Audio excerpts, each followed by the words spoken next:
అందరికీ నమస్కారం.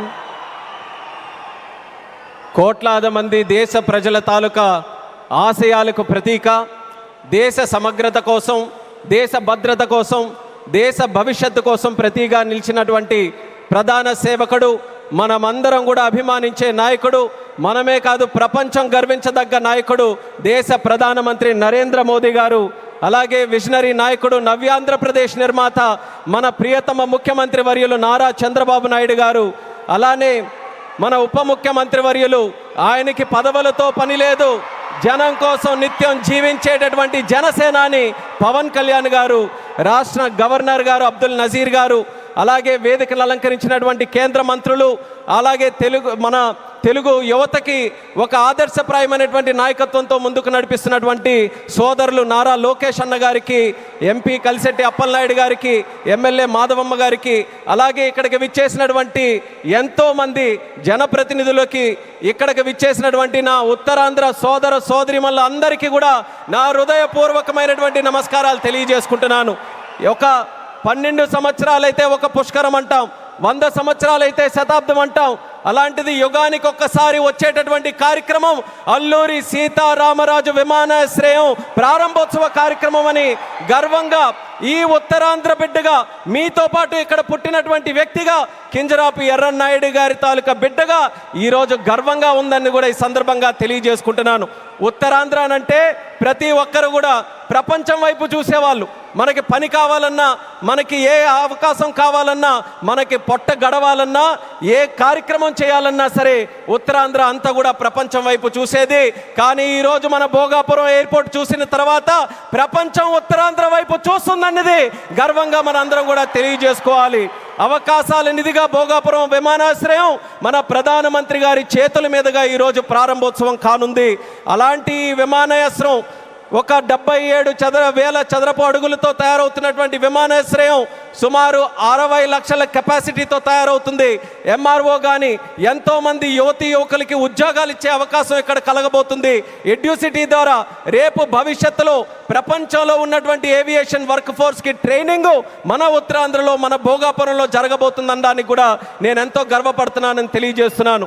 అటువంటి ఉత్తరాంధ్ర ప్రాంతంలో ఈరోజు ఈ భోగాపురం ఎయిర్పోర్టు మన అందరికీ కూడా సింహద్వారంలా ఉందని తెలియజేస్తున్నాను.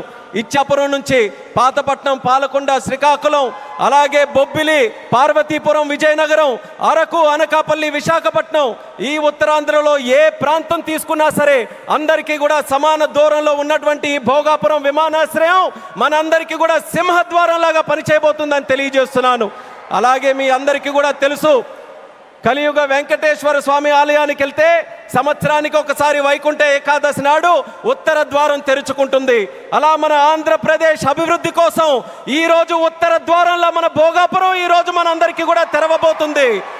ఎంతో కాలం నుంచి ఎదురు చూపులు చూసాం మన ఉత్తరాంధ్రలో. ఆఖరికి గతంలో మీరు చూసుకుంటే కొంతమంది నాయకులు దీన్ని కించపరుస్తూ, విమర్శిస్తూ, ఈ ప్రాంతాన్ని కించపరుస్తూ ఎయిర్ బస్సు కూడా తిరగని ప్రాంతమని వెక్కిలి నవ్వులు నడిచారు. ఈరోజు వాళ్ళకి కళ్ళు తెరిచి చూడమంటున్నా ఎయిర్ బస్సులు దిగే ప్రాంతంగా ఉత్తరాంధ్ర మారింది. ఈరోజు ఎలక్ట్రిక్ బస్సులు వచ్చే ప్రాంతంగా ఉంది. రేపు పెద్ద పెద్ద కంపెనీలనంటే దేశంలో ఉన్న కంపెనీలు కాదు, అంతర్జాతీయంగా ఉన్న కంపెనీలన్నీ కూడా మన భారతదేశంలో, మన ఆంధ్రప్రదేశ్లో, మన ఉత్తరాంధ్ర ప్రాంతానికి రాబోతున్నాయి. వాళ్ళ బస్సులు కూడా ఇక్కడే తిరిగి మన యువతీ యువకులకి అన్ని ఉద్యోగ అవకాశాలు కూడా కల్పించబోతున్నాయి. ఇలాంటి పవిత్రమైనటువంటి భూమి మన ప్రాంతంలో తీసుకుంటే ఒక పక్కన ఆధ్యాత్మిక ఆలయాలు శ్రీకూర్మం, శ్రీముఖలింగం, అరసవెల్లి, సింహాచలం, అలాగే రామతీర్థాలు, పైడితల్లి అమ్మవారు, ఇలా ఎన్నో పవిత్రమైనటువంటి దేవాలయాలు ఇక్కడ ఉన్నాయి. మరొక పక్కన పర్యాటక రంగం, కొండలు, సముద్రం, అలాగే దానితో పాటు ఈరోజు ఉత్తరాంధ్ర దిశని మార్చే విధంగా చంద్రబాబు నాయుడు గారి తాలూకా నాయకత్వంలో గూగుల్ లాంటి సంస్థ ఇక్కడికి వస్తుంది. ఆర్సిలార్ మెటల్ స్టీల్ ప్లాంట్ వచ్చింది, రైల్వే జోన్ మనకు వచ్చింది, మూలపేట పోర్టు మనకు వచ్చింది. ఇలా లెక్క పెట్టుకుంటూ వెళ్తే ఏ ప్రాంతంలో జరగనటువంటి అభివృద్ధి ఈరోజు మన ఉత్తరాంధ్ర ప్రాంతంలో జరుగుతుందనేది యువతీ యువకులందరికీ కూడా నేను గుర్తు చేస్తున్నాను. ఇక చేయాల్సింది మనం ఒక్కటే, మనకి రెండు విజన్లు ఉన్నాయి. స్వర్ణాంధ్ర విజన్ బై చంద్రబాబు నాయుడు గారు, వికసిత్ భారత్ విజన్ బై నరేంద్ర మోదీ గారు. మన యువతందరం కూడా కలిసి ఆ రెండు విజన్లు రెండు కళ్ళులాగా మనం అందరం కూడా ముందుకు నడిచి అత్యంత సుందరమైనటువంటి శక్తివంతమైనటువంటి భారతదేశం తయారవడానికి ఈ రెండు విజన్లు కూడా మనం స్వీకరిస్తూ ఇక్కడ ఉన్నటువంటి యువకులందరూ కూడా ముందుకు రావాలని మరొక్కసారి వాళ్ళందరికీ కూడా పిలుపునిస్తున్నాను. ఒక ఎయిర్పోర్ట్ ఎక్కడైనా నిర్మించామనంటే, నేను కేంద్ర మంత్రిగా అయిన తర్వాత ప్రధానమంత్రి గారి చేతుల మీదుగా సుమారు 16 ప్రాజెక్టులు ఇక్కడ ప్రారంభించాం భారతదేశంలో. కానీ ఏ ఎయిర్పోర్ట్ ప్రాజెక్టు కూడా ఇంత ఘనంగా 2-3 లక్షల మంది ప్రజల తాలూకా ఆశీర్వాదం మధ్యలో, ఇది ఏదో ఒక రాష్ట్ర పండుగ అంటున్నారు. ఇది కేవలం రాష్ట్ర పండుగ కాదు, ఉత్తరాంధ్రలో ఉన్నటువంటి ప్రతి ఇంటి పండుగ ఈరోజు ఈ విమానాశ్రయ ప్రారంభోత్సవ కార్యక్రమం, అందరి గుండెల్లో ఉన్నటువంటి కార్యక్రమం. అటువంటి కార్యక్రమానికి మనం నిజమైన అర్థం ఈరోజు సాకారం చేశాం. అర్థమనంటే భవ్యమైనటువంటి ఒక బిల్డింగ్ కట్టడమే కాదు, దానికి చరిత్ర గుర్తుండిపోయేలా మన్యం వీరుడు అల్లూరి సీతారామరాజు గారి పేరు పెట్టడం, ఇది ఒక చరిత్ర అనేది కూడా తెలియజేసుకుంటున్నాను. అడవుల్లో ఎక్కడో వినేటటువంటి పేరు, అడవుల్లో వినేవాళ్ళం అల్లూరి సీతారామరాజు అని. అలాంటి ఆ పేరుని ప్రపంచం మొత్తం మారుమోగుతుంది. అమెరికా వెళ్ళినా, ఆస్ట్రేలియా వెళ్ళినా ఎక్కడికి వెళ్తున్నారనంటే అల్లూరి సీతారామరాజు గారి తాలూకా గడ్డ విమానాశ్రయానికి మేము వెళ్తున్నామని మన యాత్రికులందరూ కూడా గర్వంగా చెప్పుకునే స్థాయిలో ఈరోజు ఆ పేరును కూడా మన నరేంద్ర మోదీ గారి తాలూకా అధ్యక్షన కేంద్ర ప్రభుత్వం అంగీకరించి ఈరోజు పెట్టింది. ఇంత ఫోకస్ మన ఉత్తరాంధ్రలో పెట్టిన తర్వాత మీ అందరికీ కూడా ఒక్కటే తెలియజేస్తున్నాను, ఇంకా మనం ఎక్కడ కూడా ఆగకుండా ఉత్తరాంధ్రకి కళలకి రెక్కలు వచ్చే విధంగా మనం అందరం కూడా ముందుకు వచ్చి ఈ అవకాశాలన్నీ ఎవరి కోసం? ఇవి రాజకీయ అవకాశాలు కాదు, ప్రజల కోసం, యువత కోసం పెట్టినటువంటి అవకాశాలు. ఆ అవకాశాలని మనం అందిపుచ్చుకొని ప్రపంచంలో ఏ ఏ ప్రాంతాల గురించి మనం మాట్లాడతాం, ఇది ఎలా డెవలప్ అయింది, అది అలా డెవలప్ అయిందని బాధ్యత మనం తీసుకుందాం. నాయకులుగా వాళ్ళ తాలూకా నిర్ణయాలను మనకి చెప్పారు, వాళ్ళ మాట నిలబెట్టుకున్నారు, అభివృద్ధి ఇక్కడికి తీసుకొని వచ్చారు. ఇక పని చేయాల్సింది మనం ఆత్మవిశ్వాసంతో ముందుకు వెళ్ళి ఈరోజు వచ్చినటువంటి అవకాశాలని సద్వినియోగం చేసుకొని ఉత్తరాంధ్రని ఉత్తమాంధ్రగా తయారు చేద్దామని ఇక్కడ ఉన్నటువంటి యువకులందరికీ కూడా పిలుపునిస్తున్నాను. అలాగే మన आदरणीय माननीय प्रधानमंत्री जी, आपको फिर से मैं भोगापुरम और उत्तरांध्र प्रांत को क्षेत्र को स्वागत करता हूं. मैं इतना इमोशनल हूं आज क्योंकि मैं भी इसी प्रांत से आता हूं. काफ़ी समय से हम सुनते आ रहे, मेरे बचपन से सुनते आ रहे, यहाँ कोई किसी के लिए अवसर नहीं है. उत्तरांध्र से लोग बाहर जाते रहते हैं काम के लिए, पर आपने वादा निभाया. आपके मार्गदर्शन में, हमारे चंद्रबाबू जी के मार्गदर्शन में यहाँ पे जो इम्पॉसिबल लगता था वो आज पॉसिबल करके दिखाया. एक गेटवे जैसा विमानाश्रय आज हमने बनाया, हवाई अड्डा बनाया, और उसके साथ ही गूगल जैसे बड़े बड़े जो ग्लोबल इंस्टीट्यूशन है वो सब भी आज विशाखापट्टनम हमारे उत्तरांध्र में आ रहे हैं. ये हमारे सब के लिए, हमारी जो ताकत है यहाँ युवाओं के लिए, ये बहुत बड़े सौभाग्य की बात है.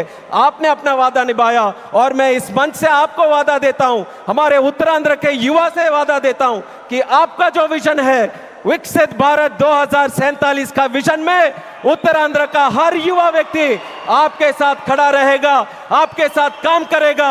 एक सशक्त समृद्ध भारत बनाने के लिए आपके साथ हर कदम में यहाँ के सारे युवाएं आपके साथ चलने के लिए तैयार हैं. ये इस क्षेत्र का आपके साथ हमारा वादा है और ये वादा निभा कर रखेंगे. आपको, हमारे आदरणीय चंद्रबाबू नायडू जी को, मंच पर बैठे सभी को दिल से मैं स्वागत करता हूँ, ధన్యవాద్ भी करता हूँ. और आपके यहाँ వచ్చినటువంటి ప్రజలందరికీ కూడా మరొక్కసారి నా హృదయపూర్వకమైనటువంటి ధన్యవాదాలు తెలియజేసుకుంటూ ఇది ఒకే ఒక్క మాట చెప్పి నేను ముగిస్తాను. భోగాపురం ఎయిర్పోర్ట్ ఈరోజు మనందరికీ కూడా చాలా గర్వంగా ఉంది, కానీ చరిత్రలో ఎప్పుడు కూడా నిలిచిపోయి ఉండాలి, గుర్తు కూడా పెట్టుకోవాలి. ఈ భోగాపురం విత్తనం వేసింది ఒకే ఒక్క నాయకుడు, నారా చంద్రబాబు నాయుడు గారని మళ్ళీ మళ్ళీ గుర్తు చేస్తున్నాను. 2014లో విభజించిన ఆంధ్రప్రదేశ్కి ఆయన ముఖ్యమంత్రి అయితే ఆయన ఈ ఉత్తరాంధ్ర ప్రాంతానికి గ్రోత్ ఇంజన్గా తయారు చేయాలనంటే ఇక్కడ విమానాశ్రయం పెట్టాలని మొట్టమొదటిగా ఆయన ఇచ్చేస్తే ఆ రోజు ఉత్తరాంధ్ర బిడ్డగా కేంద్ర మంత్రిగా అశోక్ గజపతిరాజు గారు ఉన్నారు, ప్రధానమంత్రిగా నరేంద్ర మోదీ గారే ఉన్నారు. ఆ రోజు ప్రారంభించాం. మళ్ళీ యాదృచ్ఛికమో దైవ నిర్ణయమో ప్రజా సంకల్పమో మళ్ళీ చంద్రబాబు నాయుడు గారు ముఖ్యమంత్రిగా ఉన్నప్పుడు నరేంద్ర మోదీ గారి చేతుల మీదుగా ప్రధానమంత్రిగా ఉంటూ మళ్ళీ ఉత్తరాంధ్ర బిడ్డగా ఈ రామ్మోహన్ నాయుడు కేంద్ర మంత్రిగా ఉన్నప్పుడు ఇది జరిగిందనంటే ప్రజల తాలూకా విశ్వాసం ఈ కూటమి ప్రభుత్వం మీద ఎంత బలంగా ఉందో ఈ విమానాశ్రయం దానికి ప్రతీక అనేది మళ్ళీ తెలియజేసుకుంటూ ఈ అవకాశం కల్పించిన ప్రతి ఒక్కరికి మరొక్కసారి నా తండ్రి గారు మరి స్వర్గీయ కింజరాపు ఎర్రనాయుడు గారికి కూడా ఈ వేదిక ద్వారా నమస్కరించుకుంటూ పెద్దలందరికీ కూడా నా తాలూకా ధన్యవాదాలు తెలియజేస్తూ ఇంత చక్కనైనటువంటి కార్యక్రమం ఏర్పాటు చేయడానికి దింసా నృత్యం చేసినటువంటి వాళ్ళకి అందరికీ కూడా మరొకసారి నా హృదయపూర్వక ధన్యవాదాలు తెలియజేస్తూ సెలవు తీసుకుంటున్నాను. జై హింద్, జై భారత్, జై ఉత్తరాంధ్ర.